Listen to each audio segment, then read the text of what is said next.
DonInLondon, hello, February 17th, 2009. My videos all about recovery from addiction, either to substance or behaviour. My substance, alcohol, my behaviour, trying to be perfect, trying to fit in wherever I could, and never really fitting in or being perfect, ever. And I've come to understand that it's better to be imperfectly perfect, the way we are today, that we have room for growth, room for change, room for some things to happen. And I'm part of the fellowship of Alcoholics Anonymous. I'm just an ordinary fellow in it.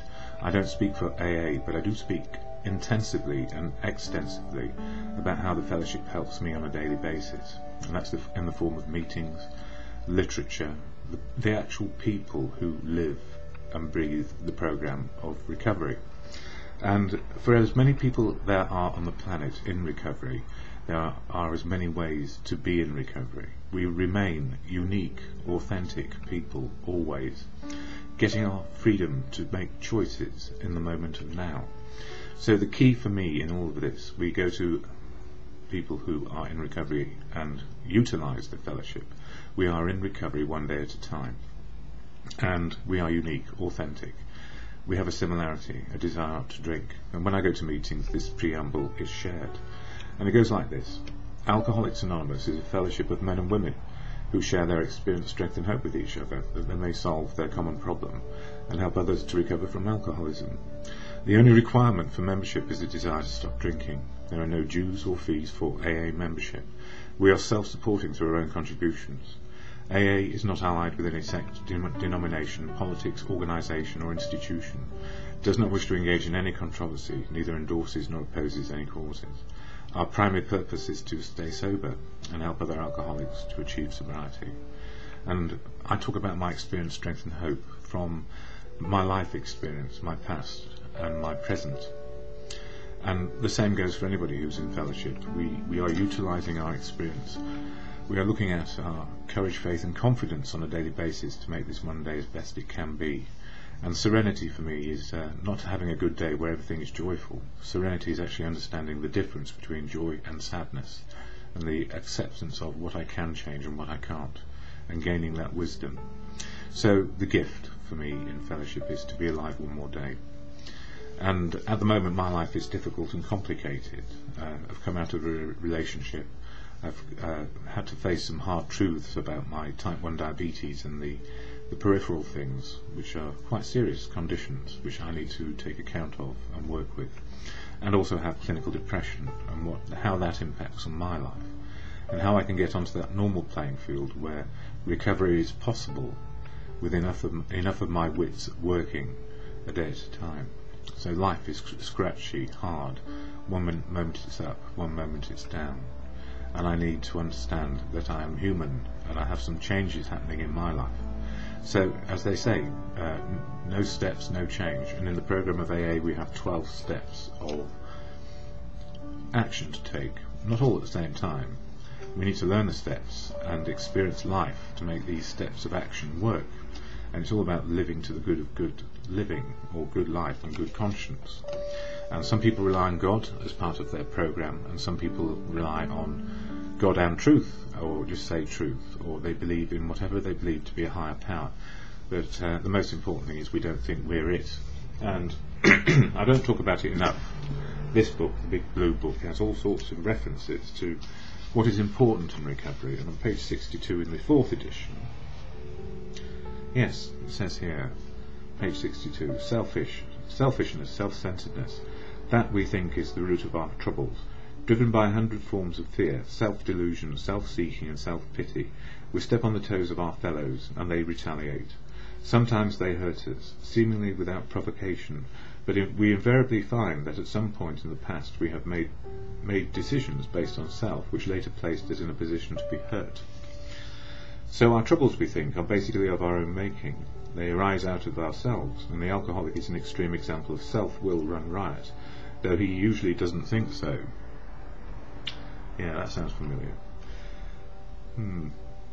Above everything, we alcoholics must be rid of this selfishness. We must, or it will kill us. God makes that possible, or in my case, God is truth for me. I hesitated there because I would not want to undermine anybody else's personal belief, faith. it's important that we keep our authenticity, and so I must not push my values or beliefs on anybody else. That would be called proselytizing, that biggest word I've ever heard in the fellowship of AA. To proselytize, to tell you what to do, or tell you my belief is better than yours. It's not. This is all I've come to understand as life goes on. So God makes that possible, or truth in my case. And there often seems no way of entirely getting rid of that of self without his aid. Many of us had moral and philosophical convictions galore, but we could not live up to them, even though we would have liked to. Neither could we reduce our self-centeredness, which much by wishing or trying our own power. We had to have God's help, and for me that's truth working through others. This is the how and why of it. First of all, we had to quit playing God. It didn't work. Next, we decided that hereafter, in this drama of life, God was going to be our director, in my case, truth. He is the principal, we are his agents. He is the father, and we are his children. Most good ideas are simple, and this concept was the keystone of the new and triumphant arch through which we passed to freedom. Ooh, feels grandiose, all that, but it's not. It's actually saying, if we can connect with people who have a way forward with freedom from drink, we actually start to make some good choices, and we start to understand our true size in life, which is the same size as everybody else, and that we all have the same capacity for spiritual, emotional and physical well-being, as long as we keep ourselves on track. And that doesn't mean that we're going to always have the same size of all of these things. It goes up and down on a daily basis, and some of us have tertiary lifelong conditions and diseases which won't go away.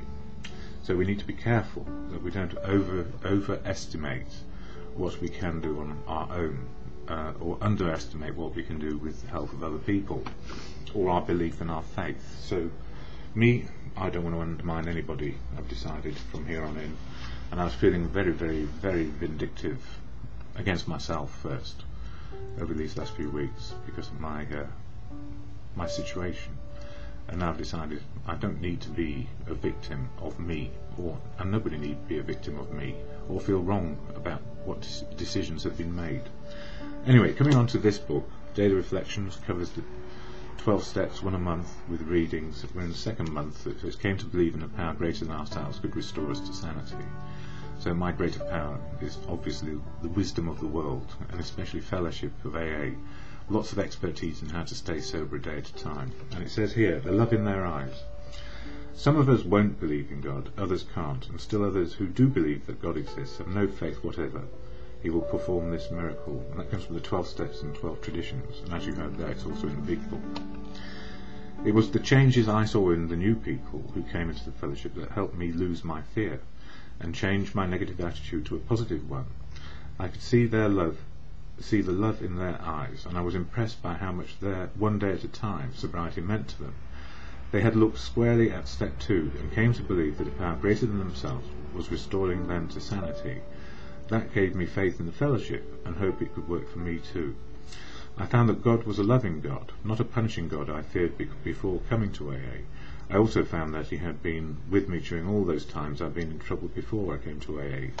I know today that he was the one who led me to AA, and that I am a miracle. Well, actually the miracle for me is that anybody gets to AA at all. Because, given our natural preponderance to drink ourselves to death, that's what normally happens. And so when we look at statistics about recovery, if it's 1% of 1% of the population who actually make it through to recovery of some sort, and maybe the fellowship had a hand in that too, well, but we are the lucky ones. And it's not a failure of the fellowship, it's a failure of mankind to understand what the malady is. So when we hear statistics bandied about who's up and who's down, whether it's a success or failure, it's actually a failure of misunderstanding. And that if you try to get a statistic, there is a saying, lies, damn lies, and statistics.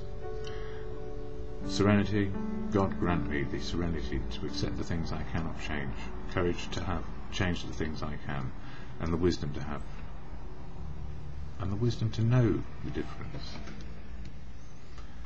More later.